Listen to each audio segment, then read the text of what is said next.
All right, let's talk about David Hogg and the DNC. Now, the DNC recently elected committee members, and to the committee, they elected Ken Martin as the DNC chair, David Hogg as one of the vice chairs, and Malcolm Kenyatta as another vice chair. Now, David Hogg is seen as a progressive change-making voice, and he came out right away after his election publicly saying that he was going to raise about $20 million to primary what he calls ineffective Democrats who are in safe districts. And the reason he's targeting safe districts is because he knows that the new people who he puts forward have a better chance of winning. So he's only targeting safe districts that he feels have ineffective Democratic candidates. And ineffective means something like, for example, they may not be obstructionists like a Kristen Sinema or a Joe Manchin, but they are not willing to make the bold moves and vote for the bold legislation that they should. They're more cozy with corporations than what the American people like. So meaning that they're not going to be the ones who promote a minimum wage increase. And if it is increased, it ain't going to be the $15, okay? Or they're satisfied with Obamacare, not going to push for universal health care or single payer system. Or they are cool with pay equity and DEI until the corporation gets frustrated or put into a bind, then they'll back off of talking about it. Those type of folks, where they'll still go to the fundraiser and raise $1 million for themselves and corporations, and then still say, you know what, yeah, I'll probably abstain from that vote, or I'll probably set that vote out. Those type of people are the people he's targeting. And the DNC don't like it. Ken Martin, the DNC chair, came forward and said, we as committee members should not be voicing any type of favorability or favoritism amongst our party members, and we should definitely not be trying to primary them in their safe districts, what have you. And so he said that he was going to create a bylaw that would require committee members to remain neutral. David Hogg is saying, yeah, bruh, but that's the problem. We can't be remaining neutral when we clearly see that change is not happening the way it should, especially when you're in a party that's still allowing septuagenarians to call the shots who are completely tone deaf to what's going on the ground. So there's been this infighting going on. And the part about this that really pisses me off before I get to my final point, is that this infighting should not be when Donald Trump is literally burning down the White House. You know what I'm saying? Like, there are so many other things that are going on. The Republicans have blatantly showed us they're not going to defend this democracy they're not or for, that they're going to be willing to not rein in this megalomaniac in the White House. Whereas Democrats have a perfect opportunity right now to talk about and speak on what they're going to do different and why they should be the party of choice. Polls currently show that although Americans are very much over this Trump regime administration, they're even willing for Trump to be impeached. But when asked how do they feel about the Democrats are below 30% in approval ratings. 29% of Americans approve of the Democratic Party. That's bizarre. And it's not bizarre because the Americans are crazy. It's bizarre because Democrats are too tone deaf and too stuck in their way to see the problem sitting right in front of their face. Yes, you can say clever slogans and do all those things, you can hold up signs, whatever, but if you're not actually going to fight for change and actually lay out your agenda, no one wants to vote for you. It shouldn't be the case that Bernie Sanders and AOC are out here doing rallies of 30 to 40,000 people. Y'all should be on the stage with them instead of making this a separate thing. Instead they're sitting on the steps like our brother Senator Cory Booker was the other day, sitting on the steps sharing stories about the past. Like, go partner with AOC and Bernie Sanders and barnstorm the country and show people that y'all mean business. And David Hogg wants to do just that. And the establishment don't like it. So what happened? This young lady named Kaylin Free, she wanted the seat that David Hogg has, and she lost. And she's saying that she lost on technicality because the ballot was supposed to be written in a way where there were two separate questions that would create some type of parity between the male and the female contestants. And essentially, they combined the questions, which made people vote for David Hogg instead of her. That she feels. So it was a technical discrepancy. And, you know, David Hogg does admit that, okay, there may be discrepancy here, and I understand why you want to do the recount. That's the revote, I should say, and that's totally fine. But he also made it clear that the framing of this revote is heavily focused on the fact that he wants a primary establishment Democrats. And the idea that the party has in his mind is that they want to accept this technicality complaint from this Kaylee chick and then do the revote, plant the seed of discord in the voting parties' heads that David Hogg is a problem. He's trying to unseat people. We don't like that. So as you revote, vote against this nigga. And he's like, really? That's what y'all doing? Okay, bet. Now, I hope and pray that, that's not the case. I hope that David Hogg finds a way to win his vice chairmanship again, because I feel like he deserves it. He's been an advocate for change for a long time, and the party needs it. I'm 40 years old, and I grew up in a time where the big issues of the day were 9/11, then it was gay marriage, don't ask, don't tell, that type of stuff. And the issues now are very different. There's Me Too has happened. You have trans people fighting for their rights. You have non-binary people just wanting the right to call themselves by whatever pronoun they choose. Like, you have a different set of issues. You have people who survived gun violence multiple times over. Like, when I was in high school, Columbine was a big thing.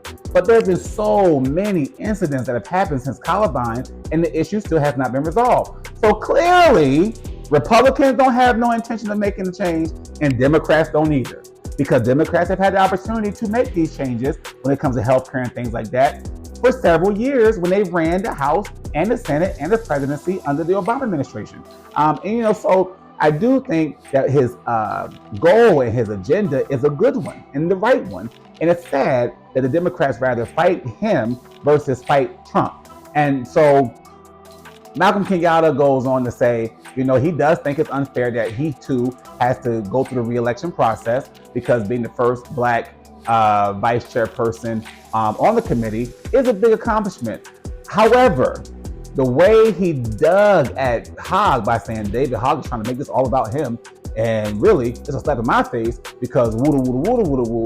I understand his frustration with the process, but I do think he's making himself look like an establishment character, and that's not a good thing right now. It really isn't. The establishment needs to die, and new blood, new voices need to be brought to the forefront, period. Because if it's not, the Democratic Party is also going to find itself in a situation where the Republicans can reinvent themselves and say, you know what, Trump is gone, don't worry about him no more, but we still have the right ideas without Trump, and they could still win again, possibly. You know what I'm saying? Or, which I'm also okay with, an independent person might actually win this time, because people are so frustrated. People are looking for true change. You know what I'm saying? Like, you had the Luigi Mangione situation where people disagreed on how he went about his protest of the healthcare system, but people all agreed that the healthcare system is a problem. We may disagree on the fact that the minimum wage should be $15, $20, but we all agree that $7.50 is too damn low. We may disagree on, how, where affordable housing should be built and what neighborhoods should be impacted or not impacted, but everybody agrees that there should be more done about affordable housing. And so when you have parties that are currying in favor of corporations instead of the constituents, that's a problem. And David Hogg is head set on making sure that's challenged and if not changed. And the DNC is hell bent on fighting him instead of fighting Trump. And to me, that's crazy. All right, folks, so we do have more news. Of course, every day there's something crazy and wild going on with this administration, and again, their method of throwing everything at the wall to see what sticks and what doesn't, or like Steve Bannon likes to call it, flooding the zone, is super, super effective. Because when I tell you my head is spinning because they do the most daily. So that aside, we have this new issue now where Qatar, oh shoot, my lighting on, Lord. There we go. Y'all can see me now. Okay. We have Qatar, the kingdom of the nation of Qatar, has decided that they want to give the president of the United States a $400 million jumbo jet that he is going to use as Air Force One in the interim.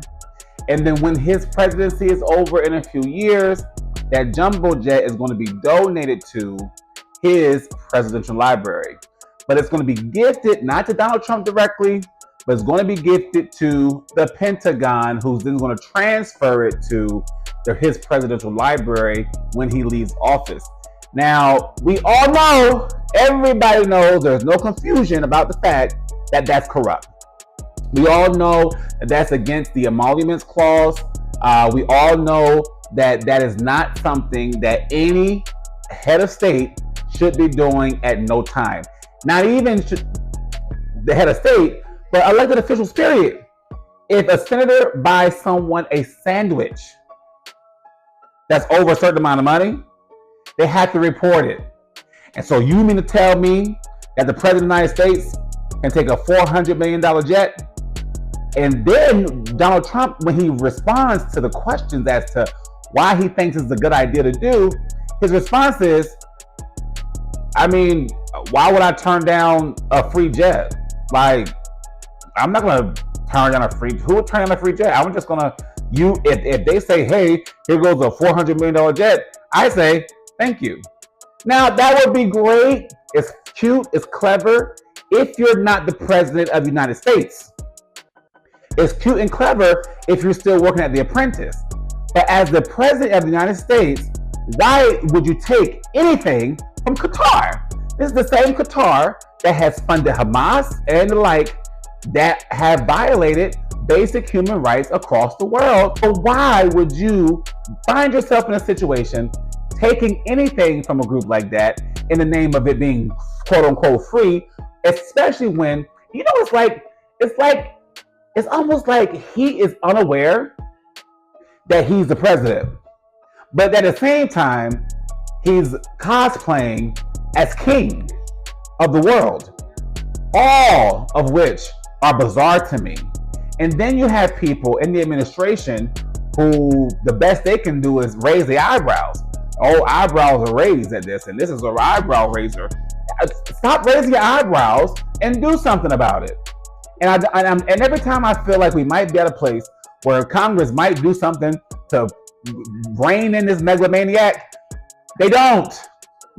So we have a situation where the president in real time on TV in front of everybody is literally saying, bribe me any way you can, and if I like the bribe enough, I am going to take it. First of all, let's start with this being something used for Air Force One. Air Force One is the most secure aircraft in the world. And it has to be, because this aircraft is not only carrying the president of the United States, and in some cases, him and his cabinet, but it also is carrying that box that we all talk about, that briefcase with the nuclear codes, just in case somebody got to push the button. You know what I'm saying?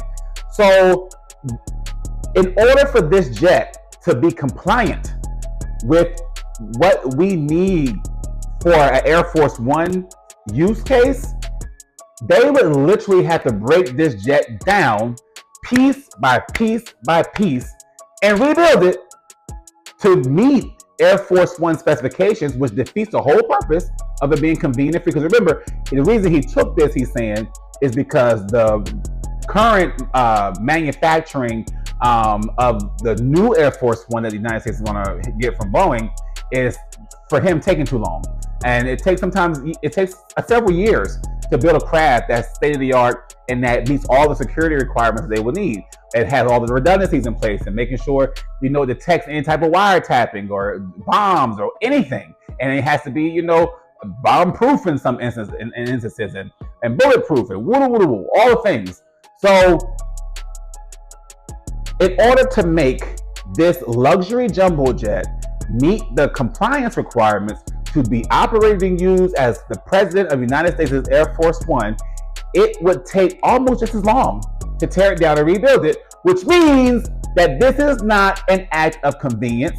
Not only is it unethical, not only is it crazy, it's also clearly not based on any type of convenience or benefit to the President of the United States, other than to fill his own coffers so he can ride around on the last 2 years of his miserable life in a jumbo luxury jet that was given to him by Qatar, who he says wants nothing in return, which we all know is bullshit.